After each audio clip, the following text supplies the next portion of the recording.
Welcome to the Lowland League Catchup. It's myself, Chris, and as always, I'm joined by Derek. How are you doing, mate? I'm good, mate. How's you?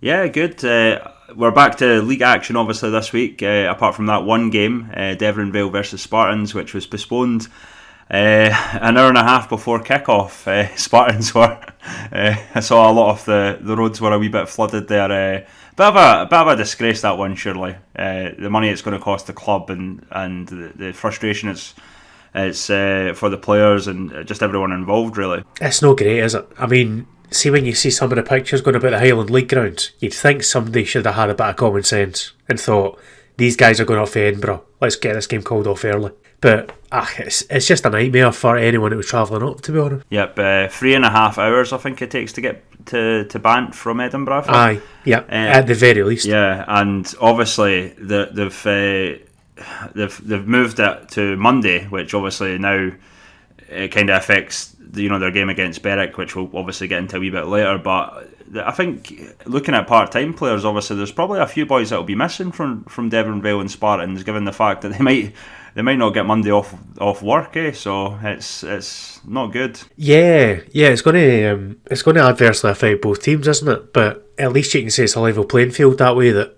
it is both teams that will be affected. But it's not ideal for kind of the excitement of the first round of the Big Scottish. You want it to be just nice and plain sailing, get a competitive game. There's going to be bad feeling whoever gets beaten that time. Yeah, definitely. Anyway, we'll move on to the Lowland League action. We'll start with Berwick Rangers versus Cumbernauld Colts at Shielfield Park. We kind of expected Berwick to go out and win this one, and from all the reports, I believe they played well up until the hour mark, but the game did finish 2-2. It was a header from Daniel Purves that put Berwick up 1-0. Ross Kavanagh for Colts did miss a penalty just before half-time. He fired it over the bar, so it was 1-0 Berwick at half-time. Kevin Watt, he beat the keeper to make it 2 to give Berwick Rangers the advantage, and as I said, it was just that last half an hour that Berwick kind of sort of never kept the momentum up, and Lewis Bonner got Colts back into it and basically got the equaliser in injury time to give Cumbernauld Colts the draw there. Disappointing from Berwick Rangers, obviously, to play well for 60 minutes at home and then just the last half hour of the game, from what I've heard, they just turned off. It'll be really disappointing for them because it looked like that. We discussed this the last time, that would be the catalyst to get them moving, get 3 points here against a decent Colts side, and suddenly prospects are looking a bit brighter on the domestic front. But it's just a wee bit of ill-discipline, it seems like. The boys have switched off, and you've got to give credit to Cumbernauld Colts. They've not given up in the game, 2-0 down. They've got what they wanted in the end, and they managed to get a point to take back. But yes, it'll be really frustrating for we Rangers fans. I did notice one of the replies when the tweet went out to say 2-2 full time was just LOL, 3 letters, just that. So it's a fan that's clearly just got used to it over the last couple of years to getting let down, which is a shame. But they're nearly there. They just need to get over that kind of brow of the hill, basically. And I did notice that Ricky Little was man of the match again. So clearly they've got positives in defence, but they need to give him a hand. He can't do it all by himself. I think it was the same with the East Kilbride game. It was just in phases. Well, before half time and the beginning of the second half, they just turned off for the 15-20 minutes, and that's what cost them, and it looks like that could be an issue there. But positives obviously for Berwick, they seem to be gelling a wee bit more, but they need to see the game out, if you will. Yeah, I mean, the other thing we might not be given enough credit in terms of what Cumbernauld did is they're a team that's very fit. They've got great stamina and they won't stop. And there's a decent bit of pace in that team as well. So it might just be the case that it's not just mentally Berwick are struggling at the end. It might just be a case of tired legs getting caught out. I'm kind of conscious not to criticise Ian Little and his team too much when we've not seen exactly what's happened those last 20 minutes. It might just be that Colts have outlasted them ultimately. So I know they've got 3 already, but they want to get that first win and run chalked up. And this isn't an ideal way to get moving on it because the morale will take a hit. when you've thrown away a 2-goal lead at home. Absolutely, and well done to Lewis Bonner, obviously, for his brace there. We'll move on to BSC Glasgow versus University of Stirling at the end of the drill. Do you want to take us through that one, Mozza? Yeah, so I didn't actually make it along, unfortunately, to the game, so I'm just kind of going off what Michael has filled us in on with the game. But first half, it seemed to be a wee bit kind of fits and starts, not too many goal mouth chances. And BSC did have a makeshift backline on the go, so only Jamie McCormack at right back is a kind of general starter there. The rest of the team was relatively strong. Martin Green's back, and he would have his say. Second half started, and literally just after Michael on the BSC Twitter account had tweeted out, "Let's hope it's not going to be the first half because I'm going to fall asleep." There's a goal. So 2 minutes in, Jamie Hamilton lines up a free kick for 25 yards out and rifles at low pass Walker. He's beginning to show a bit of aptitude for set pieces, that kind of distance out, so it's something to keep an eye on. And the game kept ticking over. Chances started arriving as the game opened up a bit. Just after the hour mark, there was a bit of a controversial incident that kind of sealed the game ultimately. University of Stirling's Webb pulled back Green as he was getting through on goal. He saw the red card, and that was basically the end of University of Stirling's chances of getting something out of the game. But there's been opinions on both sides I've seen. A few of the guys at BSC have said, it's Stonewaller. It's kind of no doubt the referee did the right thing. On the other side, we've seen a couple of uni guys really disputing it. And not just to do with Paulo's pace. Because I saw one cheeky tweet out there saying that Paulo wouldn't have got there without somebody catching him up. But yeah, it's the usual thing with football. Decisions can go either way. Ultimately, in this occasion, that gave BSC the advantage in men and did 1-0, and they saw it through. So 6 minutes left of the game, they sealed the deal. Ball flashed across goal from Tamor, and that man Martin Green there done what he does best, slotting it home, finishing the game as a contest. And in injury time, there was a third goal just to put the cherry on top. Tamor again crossing the ball from the edge of the box. Barely a challenge from any uni bodies. Again, a tiredness setting in there. And it was Thomas Collins this time heading it home to make it 3-0 BSC full time. To be honest, from what I've been told, University of Stirling were very impressive. So don't necessarily look to that 3-0 scoreline. Up until the red card, they would have been well in with a chance of taking something. But ultimately, BSC do what title challengers need to do. Get the win. Kind of assert dominance when you've got an opportunity to do so, and march on. The thing that was noticeable for me, obviously, they've got Paolo back there. He now knows who Angus Mailer is, obviously. But Thomas Collins doing pretty well, Jamie Hamilton doing pretty well. It looks like the forward line for BSC's really, Tamor obviously with a few assists there as well. Scary thing for a lot of teams going to play BSC, I would imagine, because they all seem to be firing at the moment. If kind of Touchwood's fitness stays right, it's one of the best attacks you're going to get in the entire league, regardless of other teams you look through. Just the balance the Swifties got there. Jamie Hamilton has been a brilliant story breaking into the first team this year, and he looks every inch a potential kind of full SPFL player in the years to come. But he tends to play at the top of the diamond, so it's usually a diamond midfield, and you get Green, you've got Tam Collins up front, who you're hard pressed to find a better duo. And then Thomas Collins has just, ever since arriving towards the end of last season, has just hit the ground running. And he never stops. He's basically a Duracell bunny, he's always harrying, always harassing. He's the kind of player you hate to face when you're on the opposing side, but you love him if he's your player. It's a brilliant balance, as I say, going forward. The issue might be the injuries are piling up at the back. So there's been a couple of additions coming in. You'll have probably seen a couple of boys that have got experience with BSC who have came back, but without Ross Smith and Ross McMillan at the back, the defence isn't where near as strong. So be hoping to get those two back to 100% and moving forward from there. Yep, agreed, mate. And obviously a couple of tough games coming up for BSC, which we'll get into, but Certainly an interesting one, certainly in amongst the title challenge at the moment for BSC. We'll move on to Edinburgh University versus Civil Service Strollers. A bit of an Edinburgh derby, obviously at East Peffermill. It was goalless first half with Civil dominating possession but failing to capitalise on a number of chances. Minutes into the second half, that kind of changed though, as Cammy Muirhead fires Civil ahead after being played in by Jack Hodge to make it 1-0.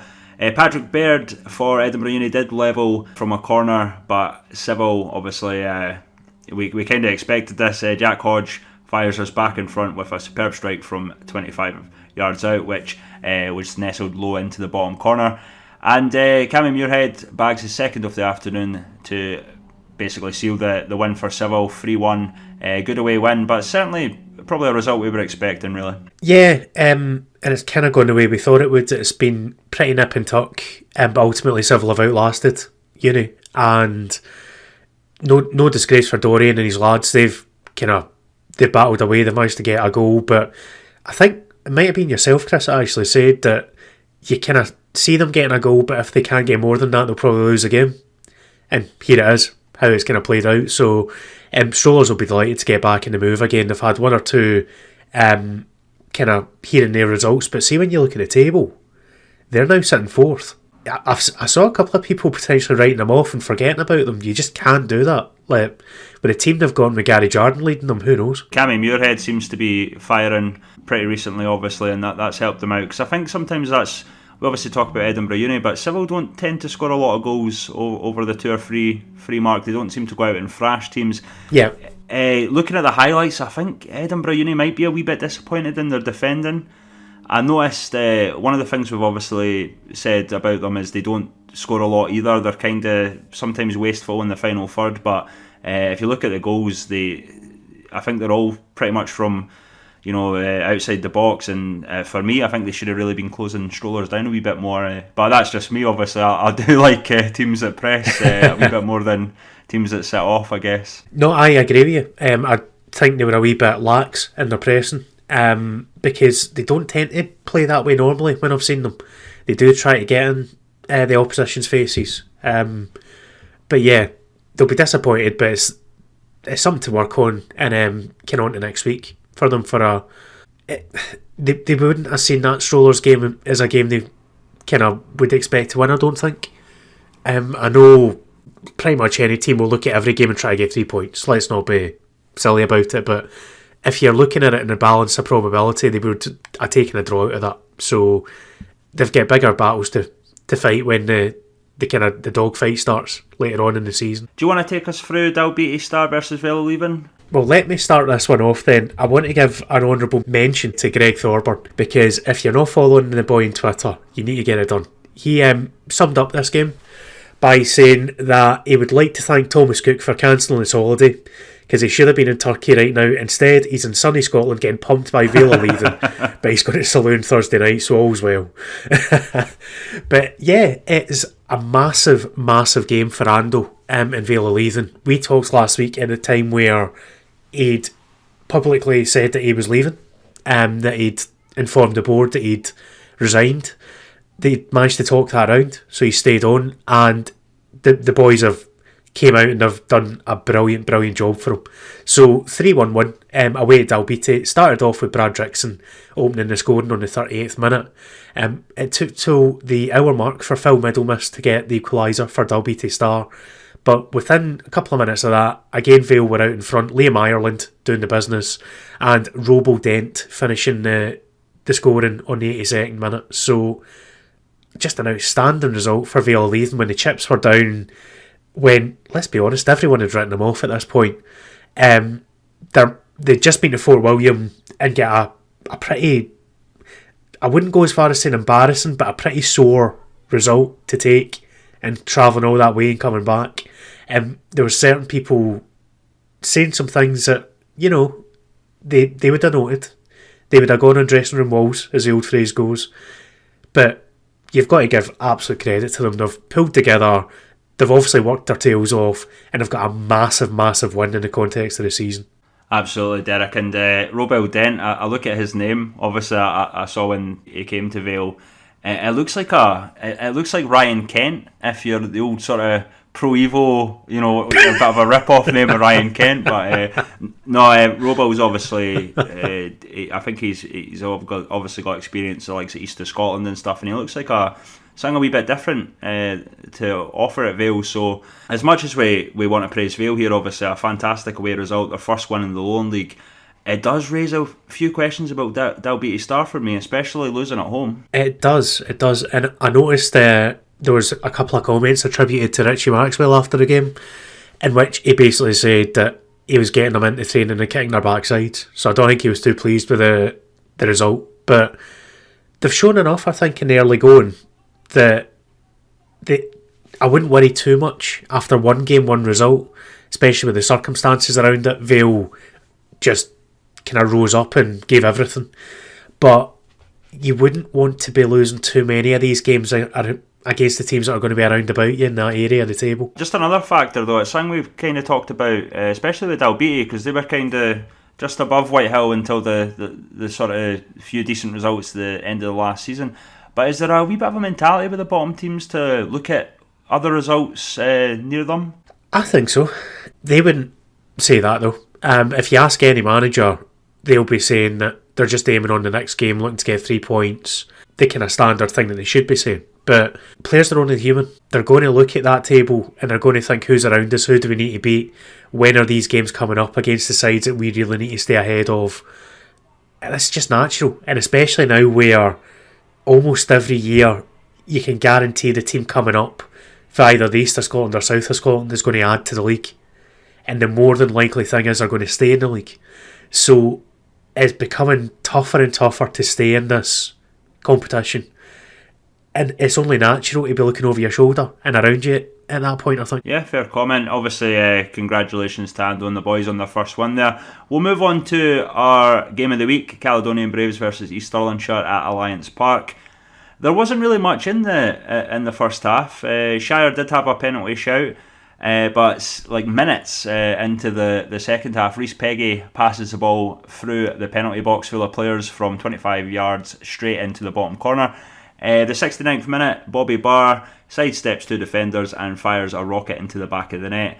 And pretty much the third came straight after. Nicky Lowe finishes from 6 yards after Jamie Dishington tests the keeper. I know they're a wee bit funny with Jamie Dishington. If he noticed, he's probably had a few high shots in the game as well. But that's a fantastic win for Shire. I did see the highlights. Obviously, the Caledonian Braves do a fantastic job with the highlights and obviously the interviews. And on that note, we'll obviously hear the thoughts of manager Ricky Waddell. Yeah, I thought disappointing defeat to the East Lowland. Just sum up that game for me. I've just spoken to everybody involved in the club who was here today. I just felt that collectively we need to be better. We need to be better off the park. We need to be better on the park. It's not a kind of gut reaction. I just feel I don't want things to let slide at all. We've got some good players in there. I felt just overall that we need to do a little bit more. And we need to be a bit more solid in defence. But I think the game, there was nothing in the game really. First half, I felt East Stirling had bits and pieces of pressure. They put it into the box. We dealt with it fine. They lacked a bit of quality in the final third, East Stirling. We had some chances, little bits of play up the park. And I think in the second half we lost the first goal, and I just felt as soon as we lost the first goal, the boys' heads went down, and we've got to be better. And that was my whole talk in there about, collectively, for me, from Colin, from Ross, from all the guys behind the scenes, for you guys, the whole thing has got to get lifted. And we speak a lot in pre-season about trust and honesty and positivity, and that's got to show on the pitch. Now, I'm not over-analysing it. I'll have a look at it for sure. But I just think the guys are not doing themselves justice on the pitch, and I want the whole thing lifted. So we're going to Tuesday, and they were left in there. We know it's clear as day what my message was for them, I feel for them because they're a good group of boys. We've got some fantastic players in there, but I just want us to push for more. I think we've had a good start of the season, and I'm not prepared to let that peter out at all. We've hit more or less of our targets, but I want to kick on from there. I want to look at the first 10 games, I want to analyse it and see how we can improve individually and as a team, off the pitch, on the pitch, the whole thing. I want to think we get better. Next Tuesday, do you think it's maybe a good thing that it's coming by so quickly the next Yep, game, so we can it is. turn around and make an impact? It is, other than the fact that we've got one or two struggling in there, and that did play a factor, to be honest, and obviously the team selection. But I spoke about trust. I do trust the guys. Whoever I play in there, I trust the guys to go and do the job. I felt the shape was a wee bit disjointed today. Some players playing out of position, but at the end of the day, we're in the league that I feel the players that I've got that can more than cope with that if they're playing slightly out of position or not. So there was some good things in the game. I'll look at that, but I just think for me, I expect my team to go and compete against an East Stirling team which are very experienced, put a lot of money into it, but for me, on our day, we should be better than that. We obviously want to thank Ricky and the Caledonian Braves for that interview there. Disappointing for Caledonian Braves. I think we both mentioned we thought this was going to be a wee bit closer. I mentioned on Twitter to the Caledonian Braves basically that the second and third goals were a wee bit not very well defended. These are the sort of games when we talked about Caledonian Braves, they seem to be losing to the top sides. I know they beat East Kilbride, but for Shire it's a fantastic result. They did what they had to do. To back up what you're saying there, when you mentioned that on Twitter, they came straight back and said it was fair comment. So it's something that they're clearly aware of and they want to improve on, and that's the best way you can be as a club. They're not denying its existence. They know that's a step they need to take. So you need to give them a bit of kind of credit for that, I think. But yeah, it seems like basically Shire came out the second half with a bit between their teeth after a relatively even opening period, and they did what they had to do. Eddie Malone was one of the guys that came out after the game saying that there's a real positivity now, and they feel that things are going to start working in their favour. You look at the table, and with games in hand and so on, Shire are right there. They're not far off the pace at all. Couple of results against the right teams, and suddenly they're smack bang in the title race again. So don't write this league off at your peril. There's all sorts of teams still in there with their shout. And we mentioned this last week. They're just getting to the point now where the injuries are clearing up. So if they can get their first 11 out, their preferred 11, and get it settled, they could kick on and do all sorts, who knows. Do you want to take us through Gretna 2008 versus Bonnyrigg Rose? I don't think there's too much to mention down there at Raydale Park, but obviously it's another game that we were sort of looking to see what Gretna could do and what Bonnyrigg could do in the league. As you say, there wasn't too much to feed back for this game. Ultimately, Bonnyrigg Rose went down and did the job and got a 2-1 win. So they got their first two goals in the first half. George Hunter at the double, 13 and 28 minutes respectively.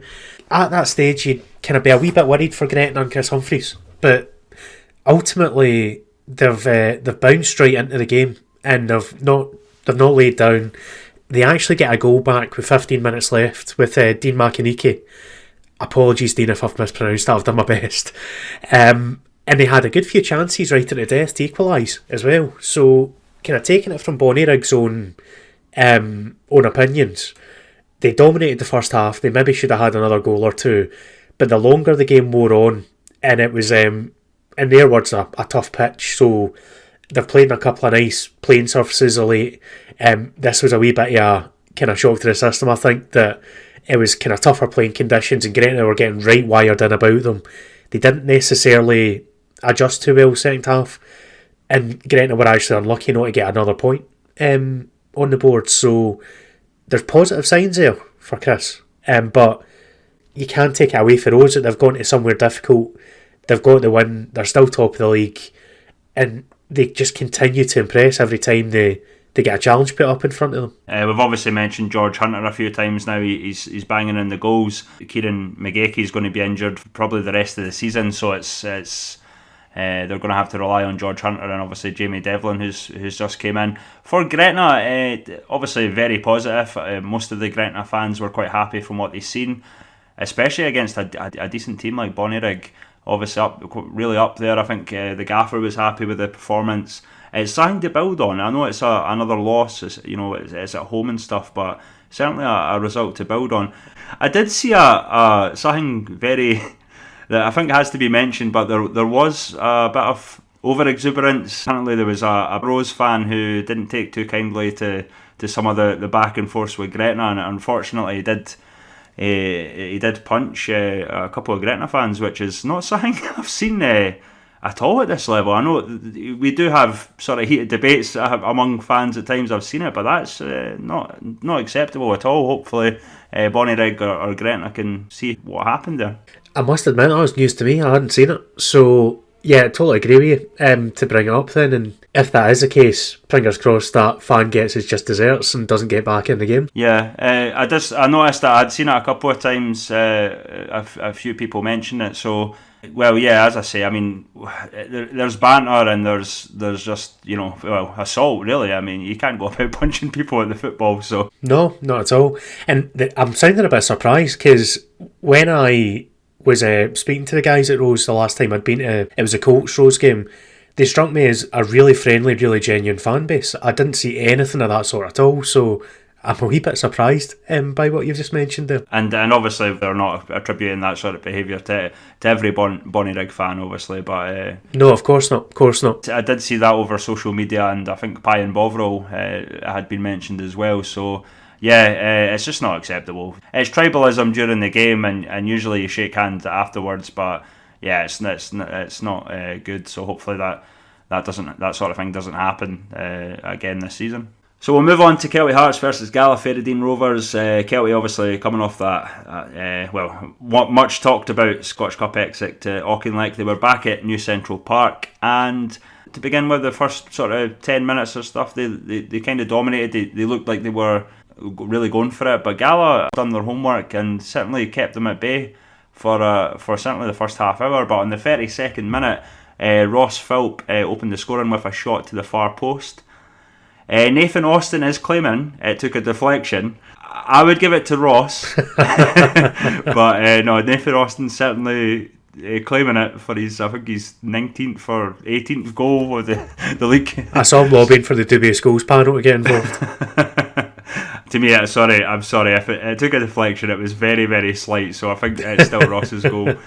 Went into half-time, and not long into the second half, Gala were down to 10 men after Lewis Grant was sent off after a late tackle on Scott Linton. What basically happened was there was a touch of the ball, and I think both were going for it, and Lewis Grant basically slid in. It was very, very late. I was at the other side of the pitch, unfortunately, and the camera, it's quite hard to say, but my initial thought, it wasn't a sending off because I think it was just a late tackle. But then again, Scott Linton's not the type of player to go down like that if he hasn't been, he took a sore one basically. Aye. I know Gala weren't happy with the sending off, but yeah, it's one of those ones where obviously, unfortunately, me commentating on it, I didn't really see it that closely to know, but my initial thought was it was only a yellow, certainly a booking, but only a yellow. Not good for Gala. A couple of minutes later, Morton couldn't keep hold of Chris Dodd's cross. Fash was kind of sort of backing into him a wee bit. Obviously the ball had been dropped before that, so he had every right to go for the ball, but Cammy Russell got to the ball and obviously slotted it home for Kelty's second. And it was the 67th minute. It was Nathan Austin. This time it was Nathan Austin. He scored Kelty's third. That was pretty much the game. Gala did have a chance with Scott Taylor Mackenzie with a free kick, which Ben Mackenzie tipped onto the bar. There was a few impressive players for Gala. I think Alexander Murray up front, who that was the first time I'd seen him. I think he's only came in recently. I was quite impressed with Gala, but it was one of the situations where I think we've talked about it a few times this season. I don't think Kelty played to their best, especially I know Barry wasn't very happy with the performance, especially after Gala went down to 10 men. But at the end of the day, it's back to winning ways, and it's a 3-0 win for Kelty. Did it feel like they took their foot off the gas, do you think? To be honest, I think it was maybe just obviously the disappointment of the Scottish Cup last week. The boys were probably still hurting. It wasn't the fact that they took their foot off the gas. I just think they did have a lot of chances. In fairness to them, I just think I've seen them play better. Is the best way to explain it. Okay. Certainly, as I mentioned, Gala done their homework. And on a different day, without that red card there, they probably maybe could have got back in the game. But it's exactly what Celtic need after the disappointment of the Auchinleck game. Yeah, definitely. And I mean, the only other thing I was going to ask you, we had a bit of a chat about how Gala might basically try and take the Talbot playbook for defending. Did you see any examples of that, or were they sticking to their usual style of play? I think they pressed a wee bit more. I think they certainly were trying to man-mark Nathan Austin, but that similar thing, Derek, we kind of touched on it, and no disrespect to Gala, but they're not Auchinleck. They don't have the type of players at the back that could do that. But certainly there were spells where I think they were trying to, especially when Celtic were on their attacking phase, that they tried to emulate it, but they've still came away with a 3-0 loss there. Yeah, and as you say, it's exactly what Celtic needed. And as for Gala, they've got different challenges this season, let's be honest, so they'll be focusing on looking after themselves in the games that they must win. Simple as that. Absolutely. And obviously, just before we move on to this week's fixtures, I do have an interview with Celtic defender Gary Chenerazo. I'm here with Gary Chenerazo, obviously back to league duty after a few weeks of cup football. 3-0 win over Gala. What the boys wanted to do? Yeah, no, it was important to bounce back after last week. That was our thoughts all week in training. It's been intense, good working hard, and obviously still hurting a wee bit. But league duty was the focus, and to bounce back and get the 3 points. And we've played better, but the main thing was the win and a clean sheet as well. So we'll take it. Gala have been a bit of a surprise this season, obviously under new management, Neil Hastings and that. And there's a few boys obviously that were at Celtic last season, like Scott McKenzie and Alex Stringwell. Was it a difficult game today? Yeah, no, they're decent. Like they play. That's the main thing. That's the one thing I noticed is that even when they were behind, they're still playing out for the back and stuff. So that's obviously their philosophy. But they've got some decent players, and we didn't underestimate them. We knew every game's going to be hard, and teams raised their game against us as well. So as I said, we're just delighted to get the job done, and we move on to the next one. Stirling Uni on Tuesday and Berwick away next week. We're looking forward to these games. Yeah, no, it's a big week. That's what the gaffer said. 3 games coming up. It's obviously tough games, and Stirling Uni, they'll be a young side, energetic, and that'll be a hard game for us there. So we get prepared for that and look forward to it, and hopefully get the 3 points. And then obviously Berwick, another tough game away. So it's a couple of big games, and we just need to be focused and get maximum points. That's the goal. We obviously want to thank Gary for that interview there. We'll move on to, a lot of fixtures, Derek. We'll start with, I guess Monday, perhaps Tuesday. Devon Vale versus Spartans. Unfortunately, the Spartans versus Berwick Rangers game is postponed. I really hope Spartans go out and get the win there, but we don't know if it's going to even go ahead. Yeah. I really don't like commenting on things if I don't know what's happening. We don't know what sort of team they're going to have. I think Scott Maxwell, who's been playing, he made a little comment to suggest that he might not get the time off work, and he's obviously a massive player for Spartans. I don't know. Yeah, we'll just wait and see how it plays out. They'll get the game played at some point this week, whether it's midweek or whether they need to wait to the weekend or even do a change of venue to get it somewhere in the middle. But it's been a mixed bag for Lowland sides in the Scottish Cup, so it'd be nice to see Spartans fly the flag and get through that game against a decent but a beatable Devon Vale side. But as you say, player availability will play a massive part in that. Just going to pull you up on one thing about the Gary Chen interview. You never asked how much he'd paid the BBC to mention his wine business a couple of times in the commentary. No, well, I'm focused on the football, mate. So. One thing we'll have to mention about the Spartans game, they're actually offering free travel for any fan on the Monday to go up with the team, I think. So, which is a brilliant gesture, by the way. It is a brilliant gesture. Hopefully some of the fans can make it up there, but hopefully the game goes ahead. That would be my worry. It might be hopefully not another wasted travel for Spartans. Right, we'll move into the Lowland League fixtures. We'll start with Edinburgh University versus Bonnyrigg Rose at East Peffermill.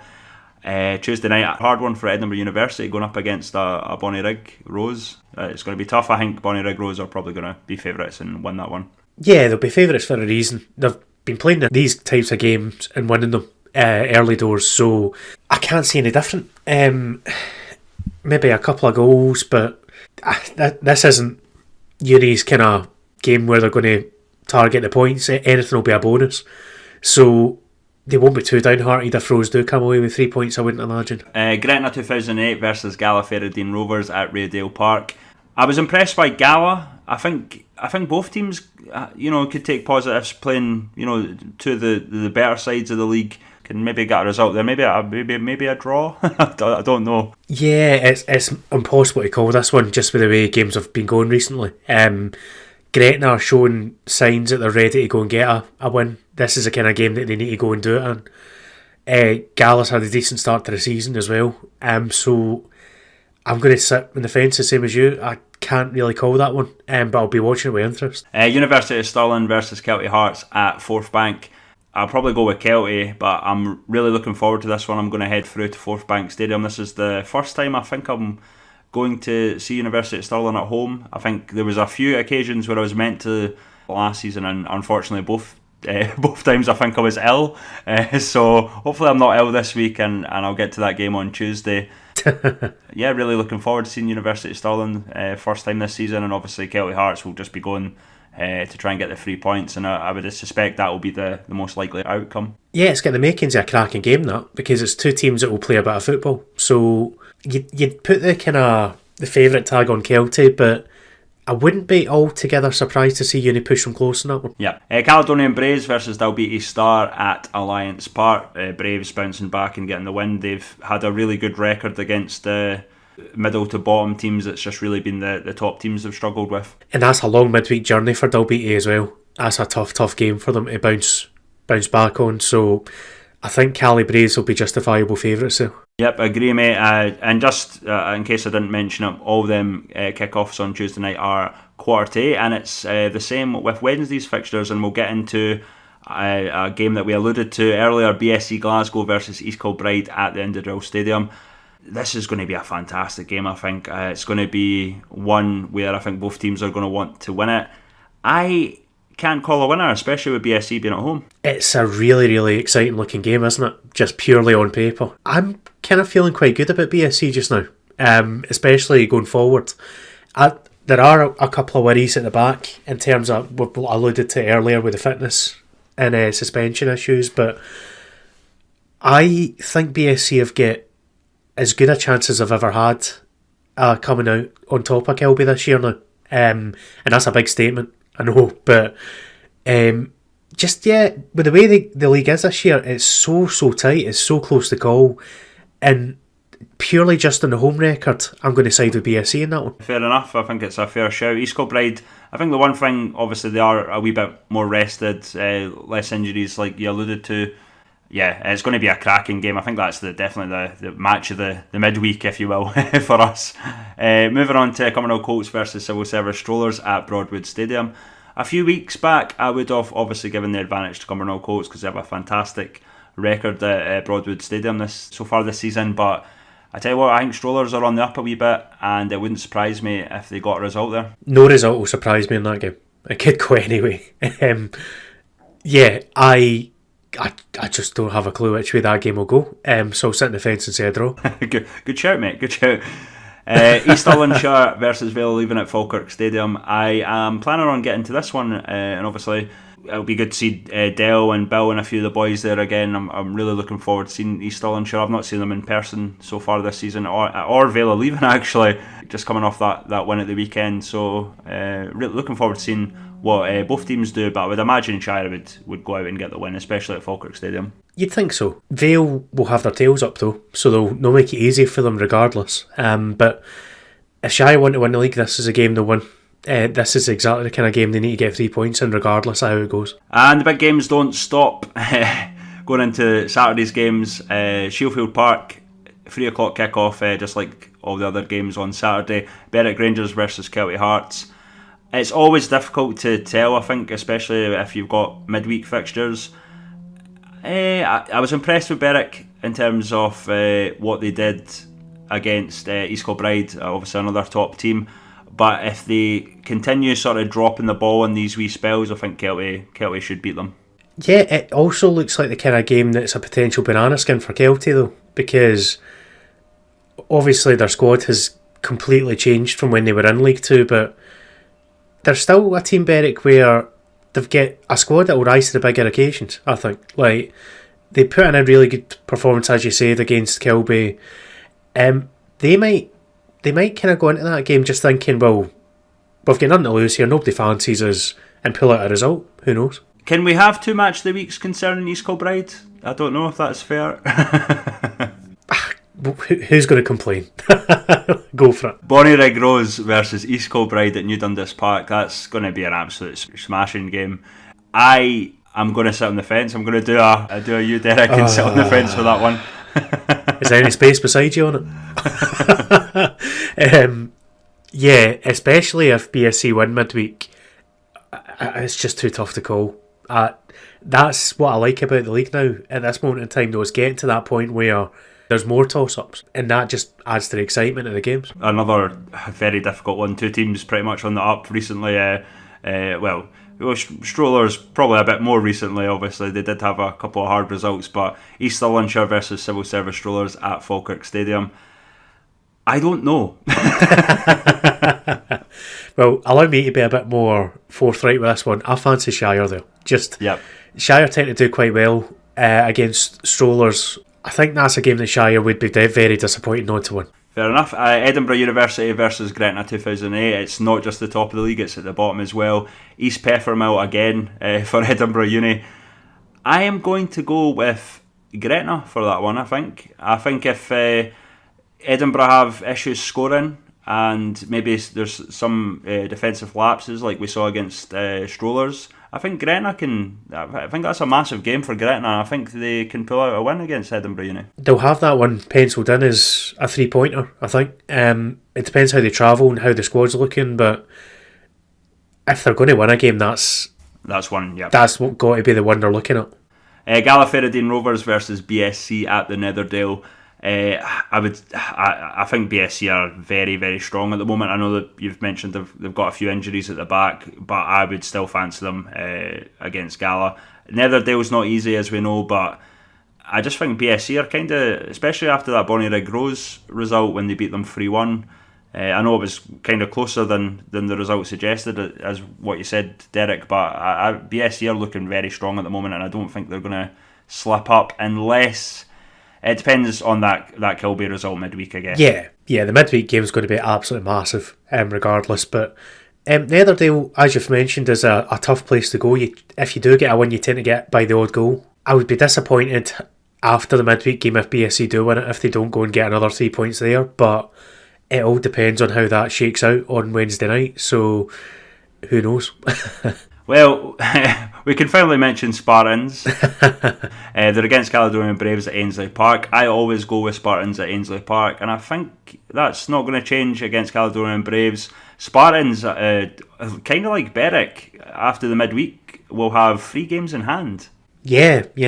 So that's interesting. If Spartans, I know they're up against some top teams. I don't know when the East Kilbride game's when that's getting rearranged, or if it has. I've not spotted that, but certainly I would suspect Spartans would fancy their chances. But you know, Ricky is looking for more from the lads at Caledonian Braves. This could be a proven game for both teams. Let me throw the cat amongst the pigeons in. I don't think Spartans will win that. Oh, I'm going to go for a draw, because that's the kind of fixture that Cali should hopefully be able to show they're here to be reckoned with. I don't think Spartans are as good as they've been in previous years. Basically, when they played BSC, they didn't look potent going forward. Really nice play up to the final third, and then it just kind of slowed down. It looked like they were lacking that cutting edge at the very, very top of things. I'm still not fully convinced by them, so I think that's a game that Cali can go and get some. Interesting. I disagree with you. I think Spartans are still going to be up there in terms of teams. But I think they have lessened in terms of the title challengers, like the quality of the likes of Kelty, East Kilbride. You could probably throw East Stirlingshire in there, but I think, well, look at Bonnyrigg. I mean, they've not got as many big names. Well, BSC have big names as well, but I don't know. I think Spartans are still in there with it, but it's certainly going to be an interesting game for both teams. Yeah, don't get me wrong, it wouldn't surprise me if they did win it. I just feel that's a kind of game that Cali can take something. Yep. University of Stirling versus Dalbeattie Star at Forthbank Stadium. This is one that I probably would have looked on last season and said it would have been a must-win for Dalbeattie Star, or they could have claimed something. I think University of Stirling are going to beat them, unfortunately, for Dalbeattie. I think University of Stirling have a better team. Dalbeattie do as well, but I don't think they're as good as University of Stirling, especially at Forthbank. Totally agree with you. Last year you're looking at this being a 1-1 game that Uni of Stirling will have missed a penalty in, for example.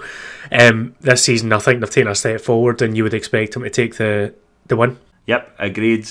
Vela Leaving versus Cumbernauld Colts is our last game that we're going to mention. It's at Victoria Park. It's tough because Vela Leaving have just got that brilliant win. I guess what happens midweek as well, you've got to say, in terms of the Cumbernauld Colts against Civil Service Rollers. They've got a hard game against Shire as well, Vela Leaving away.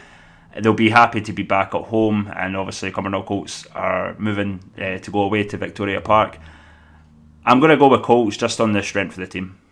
I mean, Colts have found it kind of pretty tough in their travels.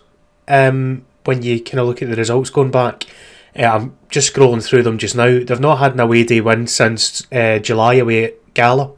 So they've had a few games in that time where they get a draw away to University of Stirling, a draw away to Berwick Rangers, they get beat by Spartans. So don't get me wrong, it's tough games. Get a draw away to Gretna as well. Vale might fancy their chances of taking a point or three off them there, but it's hard to back them for another 3 points until they've proven themselves a wee bit more, in all honesty. Agree, and I also agree, Cumbernauld Colts tend to do a wee bit better at home, and these are the sort of fixtures that they've dropped points in before. I'd love it if we were on this next week. I said the same about Gretna last week, but I'd love it to see them get a result there, even just to get the momentum going, the heads up. But we'll wait and see with that one. I don't want to completely rule out Cumbernauld Colts. They obviously done a lot to get back into the Berwick game. They did fall away a wee bit, I think, over the last few games. I think it's fair to say, minus the cup games, obviously, but apart from the Scottish Cup game. But it's certainly a lot of interesting ties in there, Derek. A lot of fascinating fixtures, both at the top and both at the bottom this week, and the next few weeks coming up are going to be very interesting for the league. It's helped by the midweek card, but I think this is the best full kind of fixture list we've talked about in a pod this season. Yep. And it's going to be really interesting kind of how it shakes out, because it's going to set up basically the race to halfway and onwards, because this is where we're getting towards the halfway stage where everyone's seen everyone just about, and from there you can work out the proper runners and riders.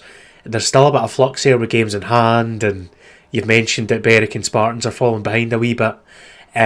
Teams have kind of come and gone with injuries and form. We're very close to narrowing it down, I think, and I'm really looking forward to it because it's prove-it time, and this is the best time of the season. Absolutely, mate. And into plugs, I'll obviously let you go first, as always. Yeah, so at Moza Plays on Twitter, and you'll find me anywhere else through that. And then the podcast itself, at Official Catchup on Twitter. If I remember rightly, it's Lowland League Catchup on Facebook. And yeah, fire away with any thoughts, any concerns, anything you want us to talk about, as always, and I'll throw it to yourself. And I'm at Rampant FM on Twitter. So there's been a lot of talk, Derek, about more relegation places in the Lowland League. I think we've had a wee chat about this before, but through Twitter, a lot of people are in favour of maybe seeing a few more East of Scotland teams having the chance to come up to the Lowland League. What are your thoughts? Is one relegation spot in the Lowland League enough? Not for me. I think we need to get to a space where it's going to be 2 up, 2 down, because there's so much talent now below the Lowland, and it just feels like the right way to go is to allow a wee bit more traffic, and especially we can't have the same argument on the one hand saying that our champion should have a chance at automatic promotion, but rather than playing the bottom side in League 2, and then not practice what we preach at the other end. But the reality of it though is quite tough to change that, because right now we're in a position where the East of Scotland Premier League and the South of Scotland League are on level pegging, they're on parity. Yeah. So if you go to 2 automatic relegation spots, you're still only going to get one East of Scotland team up every year. Yep. That's not going to change. But you're going to get one South of Scotland team up every year as well. So I think the flip side to the normal argument, which I kind of side with, in that there needs to be more traffic, more promotion, more relegation, you need to get that South of Scotland League bulked out a bit. Yep. With West of Scotland teams, in my opinion. And that is where, when it looked like the juniors were coming on board into the pyramid, that would have filled the gap beautifully. That's got now all gone stagnant. There's been no word for Tom Johnson or the Scottish juniors of late on what their plans are to get their leagues into the pyramid. So we're still looking for a bit of guidance for Ian Maxwell at the SFA, who's meant to be leading the process.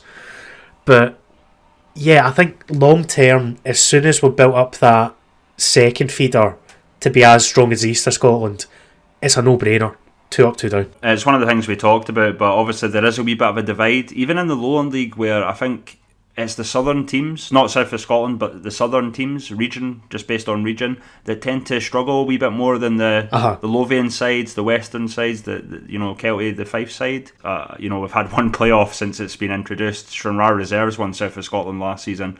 I wouldn't want an automatic for a South of Scotland team if they're going to just struggle and then go straight back down. It's not going to strengthen the league. There was talk. It was an interesting chat about maybe having the champions of the South of Scotland versus the runner-up of the East of Scotland, and the East of Scotland champions versus the runner-up of South of Scotland. But I think a lot of people forget that Lowland League has to look at licensing. They don't have to worry about that in the leagues below us. Yeah. There is a fair amount of East of Scotland teams that are challenging, that are licensed or getting licensed now. But we have to be fair on the 2 feeder leagues below us and try and make it as fair as possible. And I think the playoff between the South of Scotland and East of Scotland at the moment is the fairest way, despite it not happening so far every season. Yeah, the other issue you've got, like you mentioned, that idea has been floated of the winners of the South of Scotland against second place in the East. That undermines the integrity of the structure. Exactly, yeah. Because if you're saying the South of Scotland is on the same level as the East of Scotland Premier, forget about the level of clubs in it. You need to give them level pegging. And ultimately, I think going forward, I see the South of Scotland League as being a tier below where it is right now. So as things develop, ideally I think you've got a West of Scotland Premier League comes in, and the South of Scotland would be a feeder into that, and you could also have another West feeder into it. But a lot of the teams in the South of Scotland League, they're quite happy where they are. They've got their lot. And you go back to the example of Wigton. When Wigton won that league, the team fell apart because they didn't want to go up. And I think they ultimately lost their licence as well, but they went into abeyance for a year. You look at teams like Three Rovers, who were in the Lowland early doors. Ultimately, they decided to drop down of their own accord because there was no compulsory relegation that year. But they decided to go back to the South because they felt like they couldn't compete. They were quite comfortable in that South League. St Cuthbert's didn't exactly do what they had to do to get their licence when they had a chance of promotion. So there are teams in there like Bonnyton are really ambitious. They want to get up. But it's not quite the same story as East of Scotland, where before the junior influx, the East of Scotland and South of Scotland had a bit of parity there, I would say. Since the influx of the juniors, it's just night and day. That you've got so many ambitious teams in that East of Scotland League whose ambition is to go as high as they can go. And the licensing shows that almost that whole East of Scotland Premier Division has either got a licence or they're working towards it now, which is fantastic for the future of this level of football. But we need a solution, and whether that be what has been kind of floated previously, a Lone League 2, personally I'm not in favour of that. I know it is an idea that's gone out there. Whether it be a West of Scotland Premier League that the East of Scotland have actually said they would help get off the ground and get running, bear in mind. But to do that, you would need a guaranteed buy-in, a certain amount of junior teams to jump in, as well as the likes of Glasgow Uni and so on, who are already licensed. That's the impasse for that. And that's the logjam needs to be broken. As soon as we get a bit of movement on the West, these things will follow in pretty quick order, I'd imagine, because the Lowland itself is quite a progressive league and they will be open to the change and open to further relegation if it's the right thing to do. Agreed, mate. And obviously I don't think we want to be doing a Lowland League 2 catch-up, so to be a bit selfish there, but no, you're spot on, Derek. It's a tough one. I think at the moment the league's fine as it is. I think if there's too much influx of junior teams, and it's hard to really say how it would pan out, but obviously from I think everyone's expectations, there is going to be a bit of, if there is going to be a South of Scotland, East of Scotland playoff the next few years, I think the favourite would be the East of Scotland team, given the quality in that league. And there is a fair bit of teams that can do well, that would do well in the Lowland League, but the problem we have is obviously that it's not just the one feeder league, it's both of them at the moment. Yeah, absolutely. It's not really the fault of anyone that we are where we are. Yeah, we've made so much progress that gets forgotten quite a lot. There's still people that don't realise that there is progression from the Highland and Lowland leagues into the leagues, which blows my mind still. Like, people still ask me about why Cove Rangers are in League 2 this year, or where did Edinburgh City come from. Like, I don't think the SFA's done a good enough job of promoting the traction now, because potentially a team in the East of Scotland second tier with a club licence could go all the way up the leagues, which is brilliant for the game. It's a great thing to kind of promote, and like they've done a decent job with promoting the likes of Bonnie Rig Rose being a community club with the award they won and the Excellence Award. But there's some things that it's an easy good news story for the SFA to promote, and they've not done it, and I don't know why. It'd be the easiest thing in the world to say, look what we've helped to do, even though they've just put the groundwork there and let other people do it, essentially. But yeah, we need to be careful not to just be constantly negative about our football, and this is something that isn't just this issue, it's in general in Scottish football.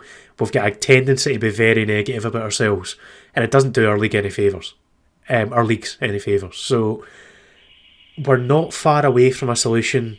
We just need to get heads around the table, get egos out the door, get agendas out the door. It's the same old story with Scottish football, isn't it? But get people around the table that want to make progress, hash it out, get it done. Absolutely. It was mentioned before, but I think we're both fans of even extending the league football in terms of more than 10 or 12 teams in the league. I mean, that's, if you're looking about even the West Juniors and at Lowland League level, there's just too many ambitious teams not to be in league football, I would say. Yeah, and I think this could be a whole entire podcast on the state of Scottish football and the future of it. But if you'd want to hear that, by the way, from the two of us, and maybe Sean as well, give us a shout, because it's something we'll do. But yeah, there's all sorts of changes we can look at down the line, but the big logjam that needs to get cleared first is the issue in the West, especially with the junior side of things, because we saw how quickly it happened in the East. It took 2 teams to trigger it, and suddenly everyone was jumping.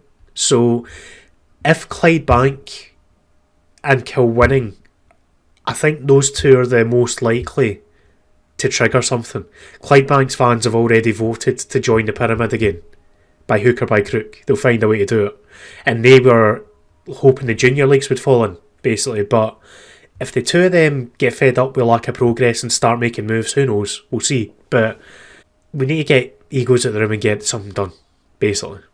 Absolutely, mate. And on that note, we will end the podcast there. We obviously want to thank everyone that obviously listens, contributes stuff to the show, questions, the fans, the players, the gaffers, everyone that gets involved, the league obviously for the support, people like George Fraser. We'll see you next week. See you then.